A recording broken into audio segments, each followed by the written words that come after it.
Well, this is Trap Red, and I'm making a YouTube video to show you how to make these standard, what I call the standard Berkshire lock beaver snare, which is right here.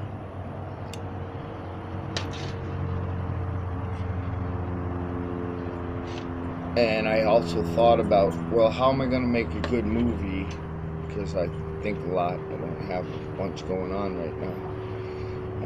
And I realized if I just keep the camera stationary, because I'm a one-guy production with a tablet, you know, how can I show you adequately how to do this?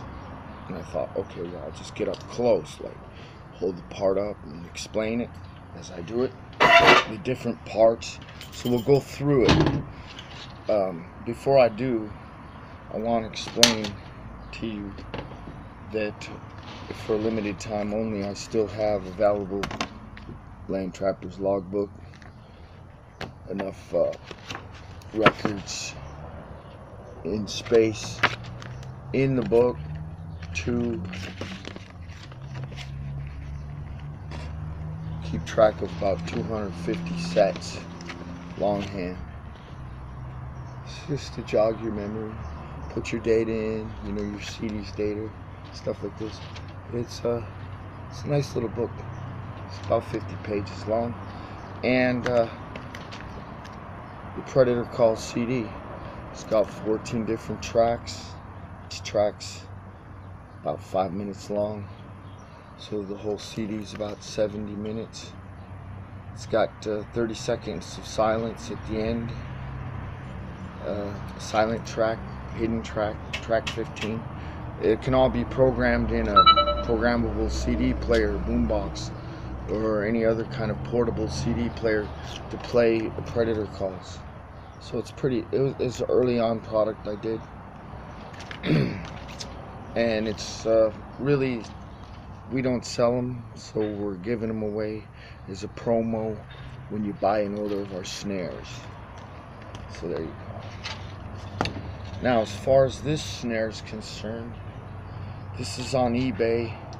Guys ordered it, and I'm building it for him. He's lucking out, and he's getting a steel whammy, which is used to support the snare on number 9 wire. This is a beaver snare, so it can be used above or below the ice, in water, on land. It's got a adjustable loop. It's formed by aluminum ferrule. It's crimped with these swag pliers onto the 7x7 3/32 cable, and it's fed through a double ferrule so that the loop becomes adjustable. So you can feed the snare through the loop, or put the loop around a tree or a branch or some other anchor. Nice feature. And then the lock itself, it's a Berkshire, standard Berkshire. It's in the locking mode, which is the small hole fed first through the slot, and then come back around and up through. I got it backwards the first order I did, so I have this pretty much as religion now.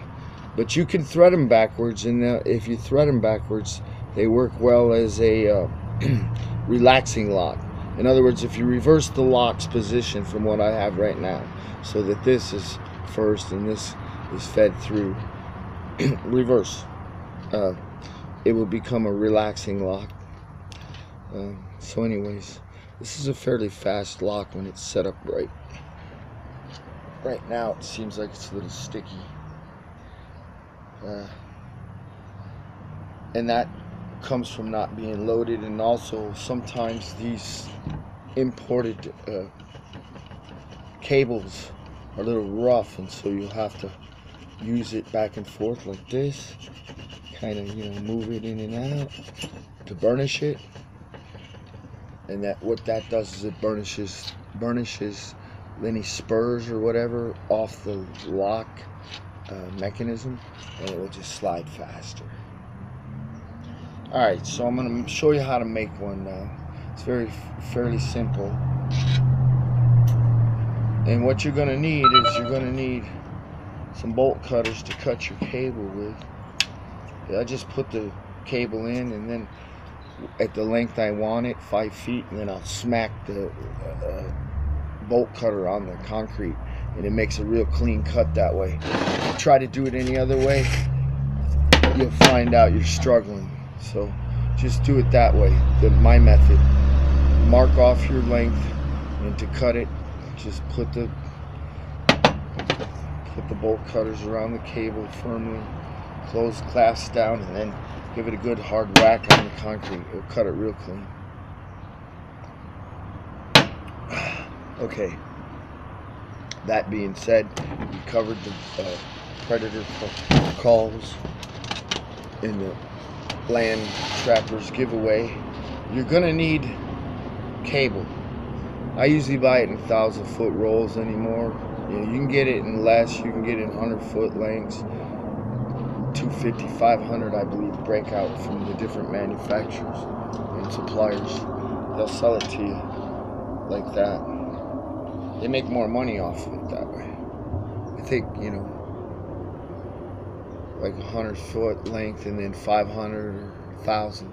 You buy 1,000-foot, that's a whole roll. That's how I buy it anymore, because I'm in the business of making snares and selling them.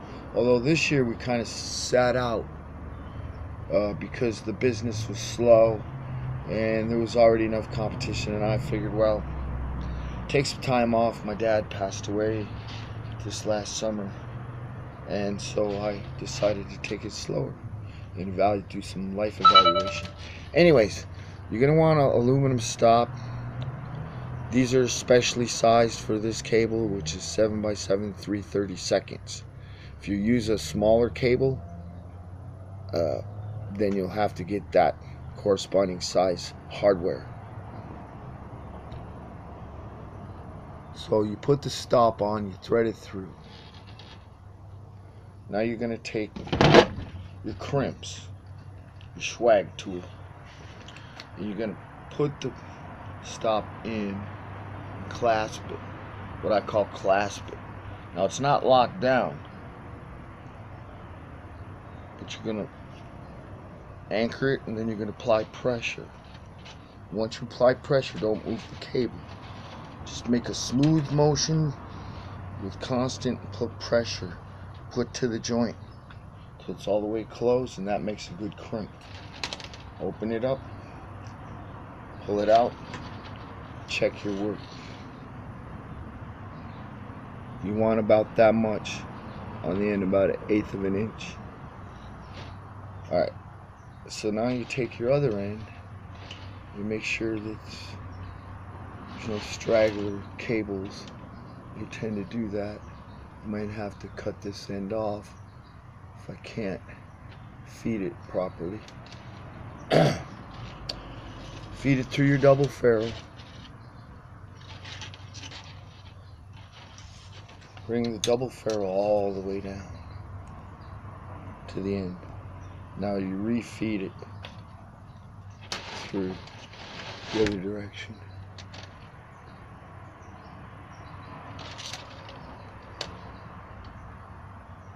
Yeah, this end's a bit frayed, so I'll show you how I'm going to cut it. Take this, as I showed you, or told you, take this bolt cutter, put it, the cable in, crimp it all the way down, and then just smack it. That's a clean cut.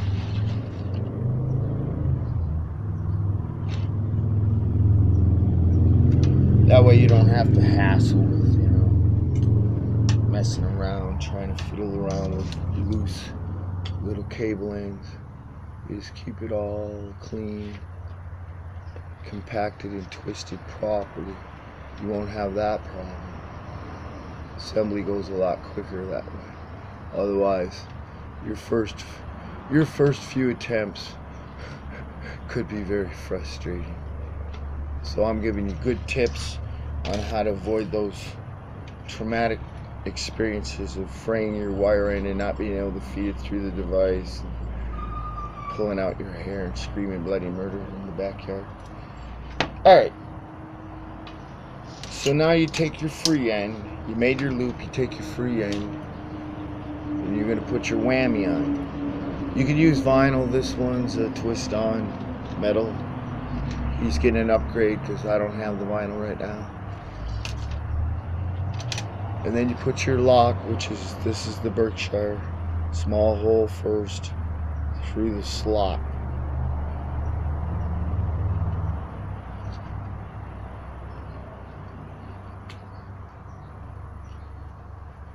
Feed it all the way through. Now if you were going to use a loop stop, if your state required a loop stop and or deer stop, you'd put the loop stop on prior to putting the actual Berkshire lock, the Surelock. The loop stop would go here, and they look a lot like this. This could be considered a loop stop if you put it here, and then you'd crimp it down at that desired length, whatever it was, 12 inches, 15 inches, 8 inches, whatever they required, you know. Now, if it was a deer stop, it would go on right now, and the deer stop would look something like this. Now, this isn't an actual deer stop, but it could be used as one. And it would go right here, like such. And then you terminate it. And you'd crimp this down at the deer stop length, which would be probably 2.5 inches. 2.5 inches from the terminus, which is this right here, this end, this spot. Let me see if you can see this. This, where the cable terminates, 2.5 inches from that spot would be your deer stop. So then when it was crimped down, the loop could only get so small, and then the deer could still kick it off its foot. Oop, there goes the stop. Stop what you're doing. Okay, so I threw it out in the lawn somewhere. Screwed around. Spring. Might have to go get a new one if I can't find that one. Oh, there it is. Anyways, here's the terminating stop. Put it on, leave about 1/8 inch of material sticking out so that you know that you're not going to have any problems with pullouts. And then you make a good crimp. Nice solid crimp.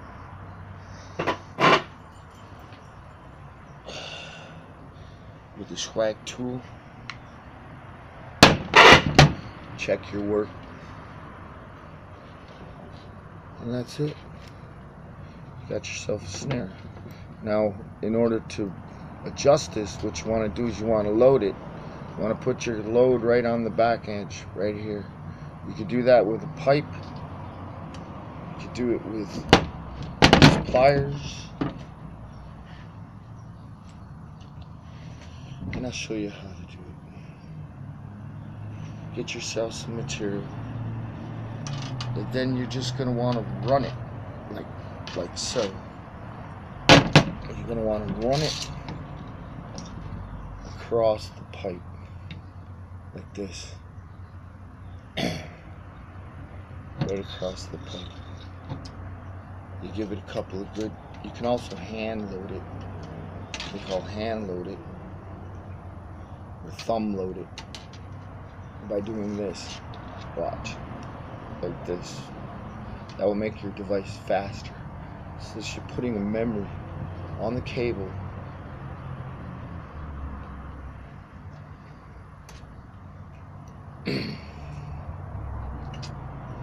Alright. Then you're going to take this end and how the cable lays in relationship to itself. You're going to want to bend a very parallel, make a parallel bend right here.